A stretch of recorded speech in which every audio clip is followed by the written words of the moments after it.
Olá, seja muito bem-vindo a mais uma unidade da disciplina de Tecnologia em Saúde. Hoje, unidade 5, a nossa penúltima unidade. Falaremos sobre tecnologias para os cuidados das doenças crônicas não transmissíveis.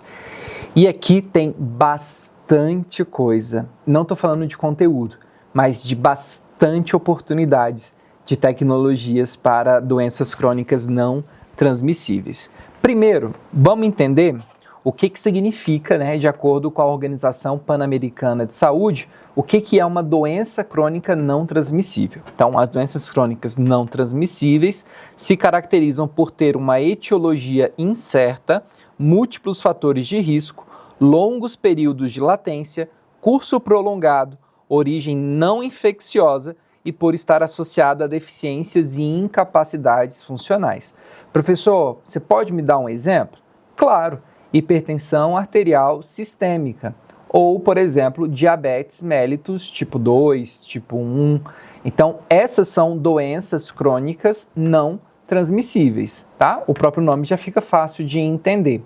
Então, por que elas são consideradas? Porque, bom, é tudo isso que a gente falou. Não tem uma origem infecciosa, são doenças crônicas, ou seja, não são agudas, vão levar muito tempo, vão acompanhar o paciente por muitos anos e são doenças que, nesse caso, não são todas, mas, por exemplo, nesse caso aqui, são doenças que não têm cura, elas têm manejo dessa doença, Então, o paciente que faz tratamento para hipertensão arterial sistêmica, ele nunca vai se curar de hipertensão arterial sistêmica, Ele vai ter um manejo dessa doença.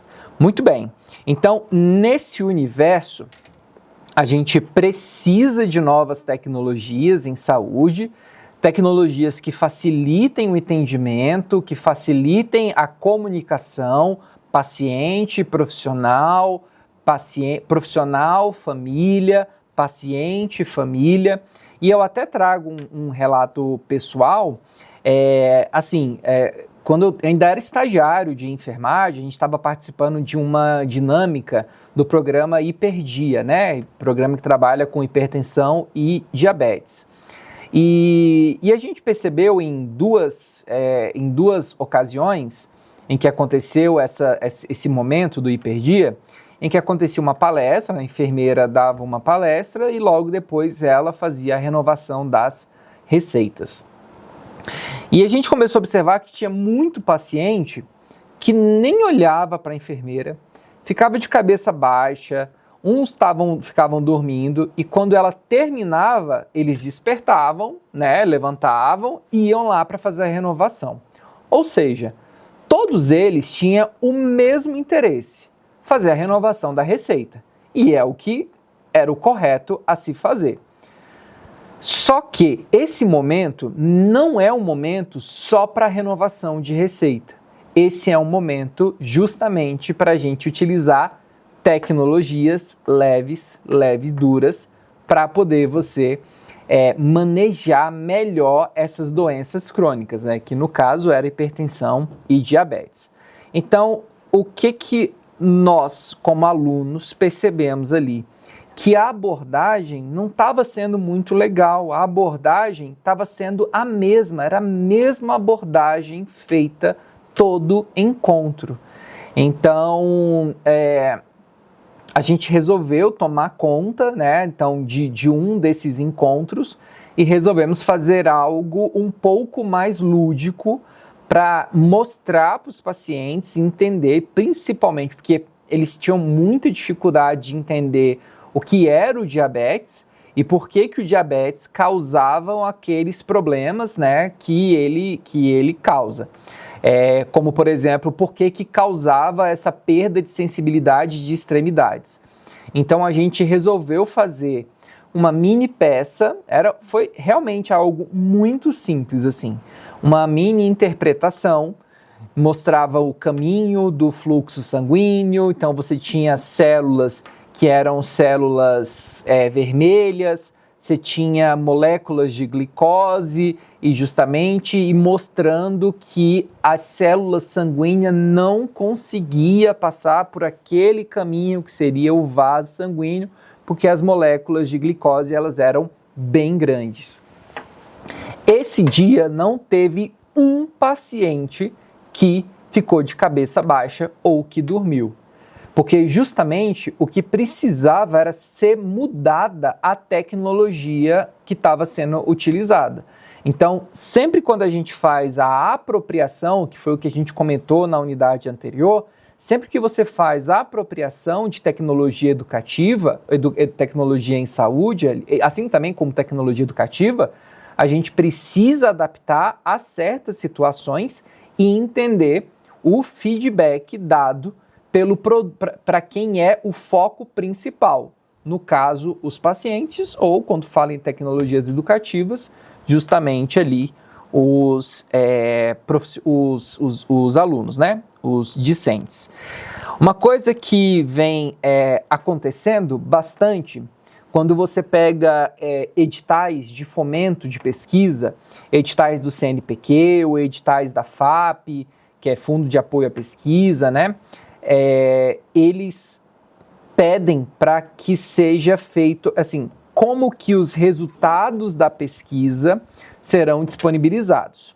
Antigamente, ficava assim, os dados da pesquisa serão divulgados na própria universidade ou na próxima faculdade, né? Ficará com os pesquisadores.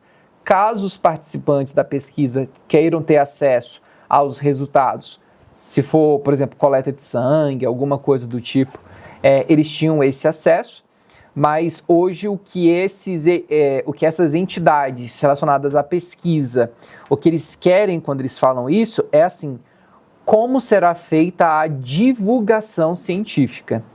Então, vai ser utilizado página do Instagram, vai ser utilizado blogs, vão ser criados mini vídeos educativos e tudo mais.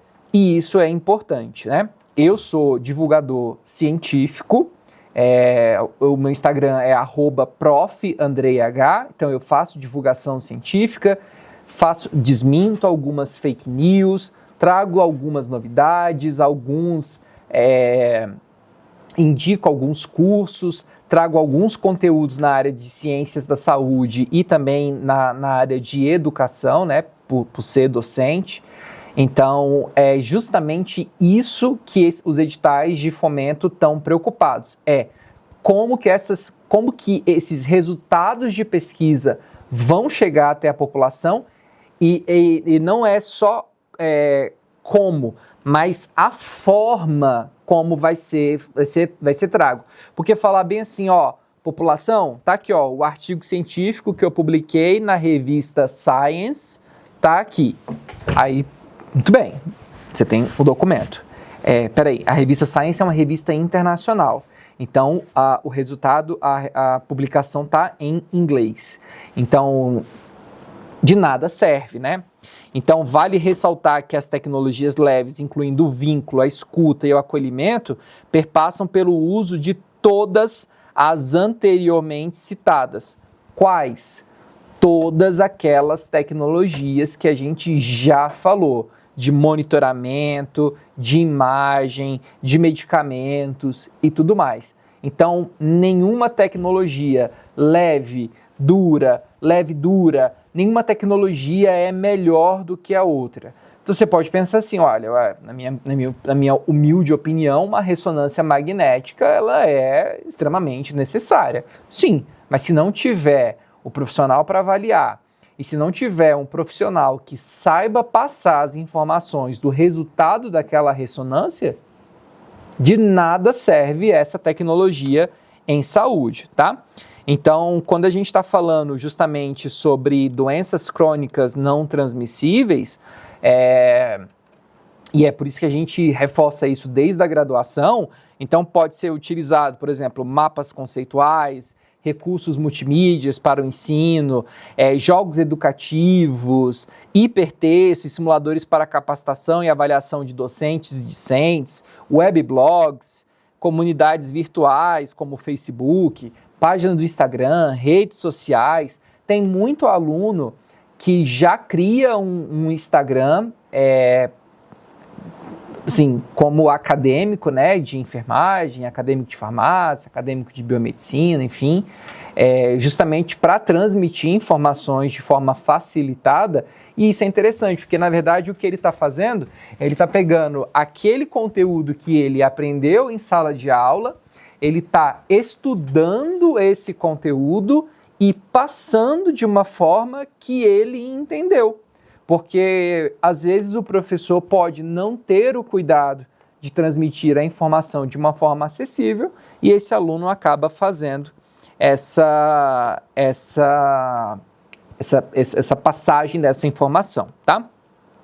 Sobre os sistemas de informação em saúde, né, para doenças crônicas não transmissíveis, vamos ler aí o primeiro capítulo? O primeiro parágrafo. Os sistemas de informação em saúde implantados pelo Ministério da Saúde permitem a realização da vigilância epidemiológica, bem como o desenvolvimento de estudos sobre a utilização dos serviços.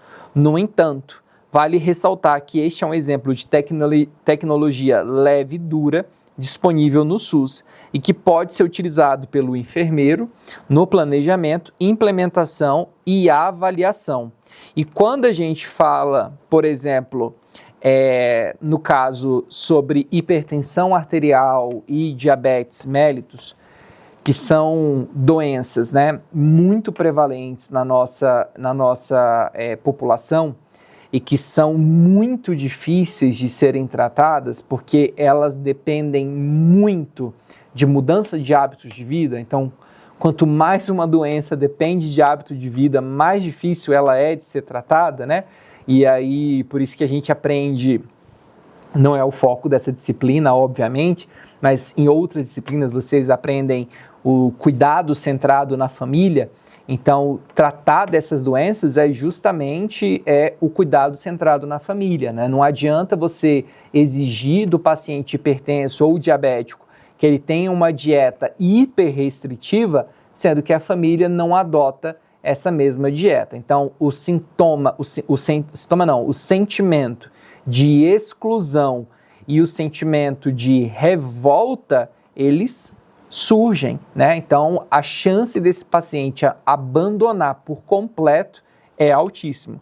Por isso que nós temos, por exemplo, o site do Hiperdia, onde pode ser feito o cadastramento desses pacientes para que seja feito o acompanhamento, tá? Outras formas que a gente faz para criar vínculo, né, e utilizar essas tecnologias, né, justamente para monitorar esses pacientes e a gente não perder, isso a gente está falando numa questão de atenção primária à saúde, tá? Não é atenção secundária nem atenção terciária, pensando em atenção primária. Uso de telefone, mensagem via celular e acolhimento, né? Então, por exemplo, quando a gente pensa em alguns benefícios do uso do telefone em intervenções de saúde, então, ou seja, literalmente ligar para o paciente. Velocidade de acesso do usuário ao profissional de saúde, diminuição do tempo de espera para a consulta, redução do tempo e custo na locomoção dos usuários e possibilita aumentar a frequência dos contatos e de facilitar o retorno dos usuários. Eu conheço equipes em que tem equipe de saúde da família, em que o enfermeiro da equipe cadastrou os pacientes em um grupo do WhatsApp específico, um grupo do WhatsApp em que só os administradores podem mandar, né, mensagens, e justamente ele utiliza para mandar informes, para mandar orientações, dicas, atividades, programação da UBS ou alguma coisa do tipo, ou programação de algo que esteja acontecendo na região de saúde daquela UBS ou daquela equipe de saúde da família, né? Porque esse é um dos princípios. O profissional de saúde de uma UBS, ele precisa conhecer a unidade e a área de abrangência, né, daquela unidade. Como a gente falou, né, conforme exposto, vimos que na abordagem das doenças crônicas não transmissíveis, diversos recursos tecnológicos de comunicação e informação telefone, videoconferência, mensagens, celular, internet, podem ser empregados no acompanhamento dos usuários com doenças crônicas não transmissíveis, com vista justamente ao autocuidado. E hoje, né, como eu falei na unidade anterior, você tem aí diversos aplicativos para poder auxiliar o paciente de doença crônica não transmissível, né? Você tem outros tipos de tecnologias, né, para a gente finalizar, que também podem ser utilizados, como, por exemplo, porta-medicamentos. Então, caixas que servem para guardar medicamentos em doses específicas. Então, para o paciente que tem uma doença crônica não transmissível, dependendo do grau, dependendo das comorbidades envolvidas, dependendo da idade desse paciente, ele vai tomar vários medicamentos. Então, porta-medicamentos, que divide por dias da semana. Então, para ele ter certeza, ou medicamentos que dividem por período do dia, manhã, tarde, noite, são medicamentos muito importantes. É um tipo de instrumento que é bastante importante, mas precisa ser passada as informações corretas para esse paciente. Por exemplo, orientar aqui, se o paciente vai dividir a medicação para a semana, ele vai pegar a cartela e vai colocar os medicamentos, tem que ser orientado que ele tem que cortar o medicamento, né, o blister, que seria justamente aquela cartelinha do medicamento, cortar e colocar ali. Não é abrir, tirar do blister e deixar lá, porque esse medicamento pode oxidar, ele pode perder as propriedades dele, tem a questão da exposição à umidade. Então, esse é um tipo de orientação, por exemplo, e muito cuidado quando a gente está passando alguma orientação, como, por exemplo, você orientar que o paciente tem que tomar o medicamento depois dele fazer o de jejum, ou seja, ele não pode tomar esse medicamento sem ter consumido alguma coisa antes, e aí você orienta para o paciente que ele tem que tomar esse medicamento depois do café da manhã. E aí esse é um paciente que ele não toma café da manhã, acordou nesse dia meio-dia, um domingo, resolveu dormir até mais tarde, não tomou café da manhã e aí acaba que ele não toma esse medicamento, então, porque ele não entendeu. Então, o uso das tecnologias também estão associados com outro tema que não será abordado nessa disciplina, porque não faz parte da disciplina, que é justamente o letramento em saúde. Também temos alarmes, né, que podem ser instalados no seu smartphone para lembrar de tomar essa medicação. E recentemente eu fui juiz especialista de um aplicativo, que o nome do aplicativo inclusive é bem lembrado, e é muito interessante, porque você colocava pelo aplicativo, você colocava o medicamento que tomava, a dose que tomava, o horário que tomava, e ele criava automaticamente o alarme no celular. Não era um alarme no aplicativo, era um alarme no celular. Ou seja, para que a pessoa não tivesse assim, uma pessoa que usa o alarme para despertar todo dia, para acordar, né, por exemplo, ela já tem facilidade com aquele alarme, já sabe como manusear aquele alarme. Então, a ideia dos pesquisadores foi que o alarme fosse integrado ao celular e não ao aplicativo, para que o usuário que já tem familiaridade com o dispositivo tenha familiaridade com esse tipo de lembrança, né? E telefonemas regulares ou intermitentes dos profissionais da equipe da UBS para ajudar a adesão desses pacientes, tá? Lidar com a atenção básica é uma grande responsabilidade. O pessoal fala que é menos trabalho, mas eu não consigo ver, desculpa, mas eu não consigo ver menos trabalho. É muito mais responsabilidade, tá bom? Espero que vocês tenham gostado e aguardo vocês na próxima e última unidade. Até mais. Tchau, tchau.